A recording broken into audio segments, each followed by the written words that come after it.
There are very few hard and fast rules at play in this universe. Certainly, fewer than we would like to believe. Sure, we have built ourselves a comfortable little modern society, under the false pretense that we are ever truly in control of any of it, overly confident in the knowledge that nothing which exists outside of our realms of understanding can ever harm us. I've had an experience which suggests otherwise recently, one that I will recount to you. A lot of it I'm still processing, still mentally working through. As such, I will not come at this retelling all at once, but rather, one step at a time.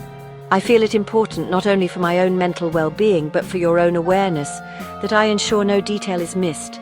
I know it sounds cliché, but there really is something of a lesson in all of this. At least, I think there is. This began a little over a week ago on a hot summer's night in Sydney City. Late was the hour as I finally shuffled my way out of the office, capping off yet another entirely monotonous work week. This was not unusual, of course. A corporate career in Sydney's CBD may seem like a dream for some, and it probably is for the overlords on the top floors. But the reality for most of us shit-kickers is long hours that our pay packets rarely match. Tonight, I had been lucky enough to only give up 2 hours and 15 minutes of my own time. I had long since learned to consider this the norm and not complain, so without another thought to it, I made my way out to the elevator and hit the call button. A resounding ding signalled its arrival to the 7th floor, and I stepped on in before swiftly pressing the button for ground. I wanted out of this dreary old building. It had been a long week, and I was keen to head on over to the Helm Bar for a few cold ones before making my way home for the night. Once again, another ding from the elevator's digital display, and I stepped on out. I gave a quick nod of acknowledgement to Barry, the night guard, before scanning my keycard and opening the door to a blast of hot, humid air. And so concluded the last day of normality I would ever know. As planned, I strolled on over to the Helm Bar, one of my favourite haunts, and always a good spot for happy hour. I ordered myself a drink, grabbed a booth, and I just sat back and looked out over the harbour. The water is beautifully calm this time of night, with not a great number of vessels still operating. Sipping my beer, I raised an eyebrow as I noted something strange. A fog.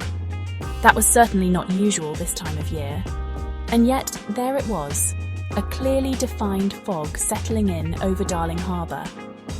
I continued to watch it over the next hour or so I was there, as it steadily grew denser, continuing to expand up and down the surface of the water.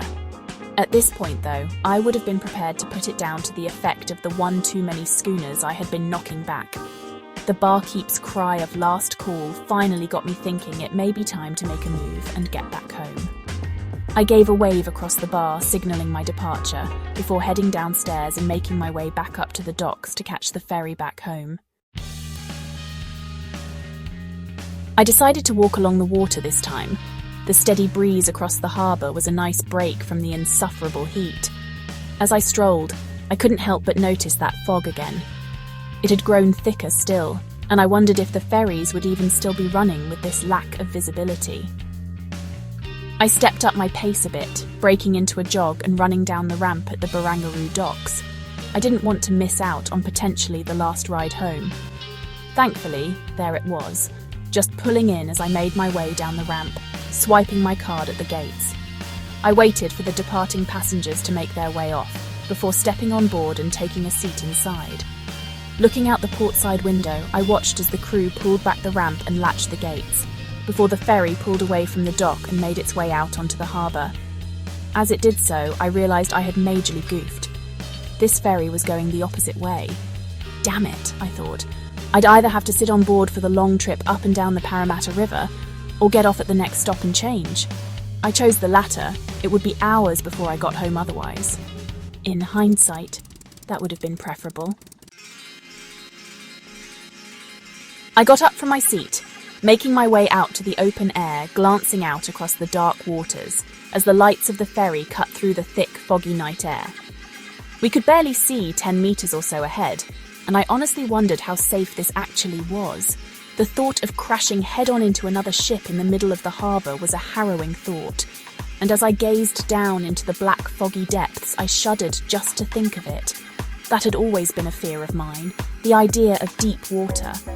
I was fine on boats, strangely enough, but when it comes to actually swimming in water like that, that's a whole other story.